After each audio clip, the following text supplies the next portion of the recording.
obviously a trend that we've seen here, beginning with the sad fact that a lot of college students weren't able to graduate together in person due to the pandemic. We've also seen a decline in students coming back to campus to kick off this year on college campuses, if they're even invited back at all. And an interesting new report is highlighting how impactful that is for colleges across the board, not just public or private, but also community colleges here as well. For more on the report, digging into that drop, I want to bring on Doug Shapiro, National Student Clearinghouse Executive Director of Research. And Doug, thanks for coming on. I mean, I was looking through your guys' report, and it's shocking to see first-time students, the biggest drop here across the nation, down more than 16% nationwide. So talk to me about what you're seeing in terms of students not going back to campus. Yeah, so this is one of the biggest surprises in the report this month.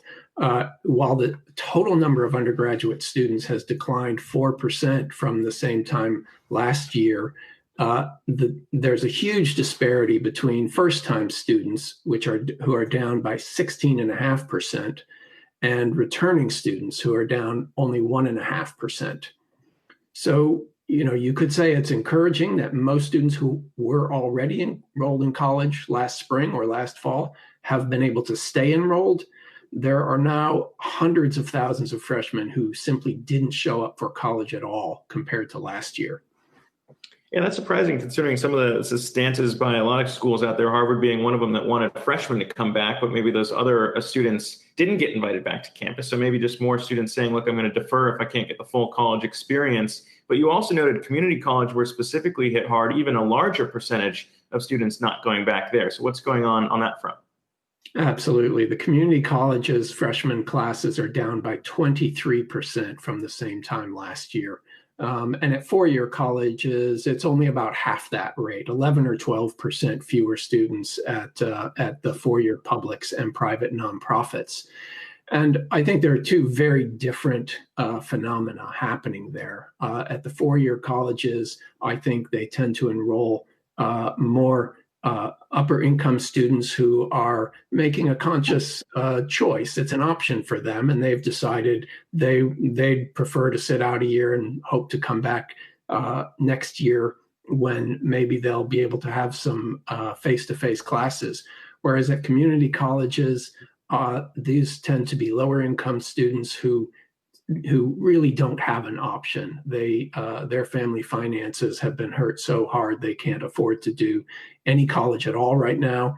And many of them are also simply not able to participate in online classes. They don't have internet access. They don't have up-to-date devices, and so many other challenges that these students are facing.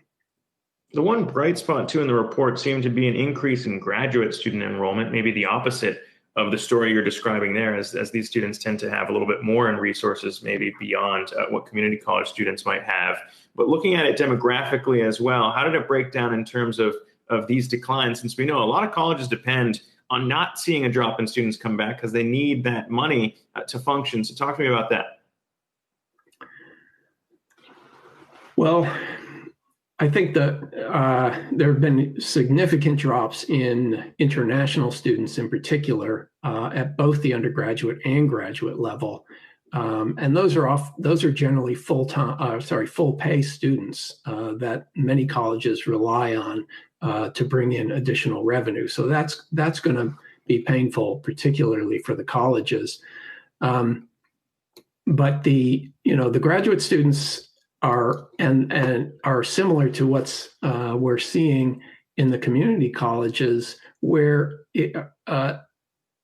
many people expected to see increases among older students and graduate students. This is what happens typically in a recession. You have a lot of people out of work, and it's a good time to upskill to prepare for when the job market improves. So the fact that we're seeing such huge declines at community colleges, when even among older students, adult students, when so many people expected increases there, is really, really troubling.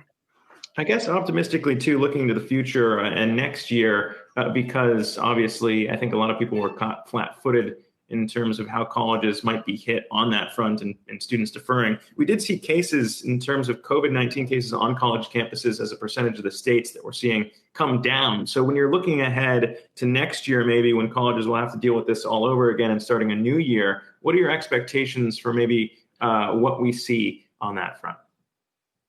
Well, like you said, I think everything depends on what happens with the pandemic. There's no question that this will be very challenging financially for many schools, but of course, the students are who I'm most concerned about.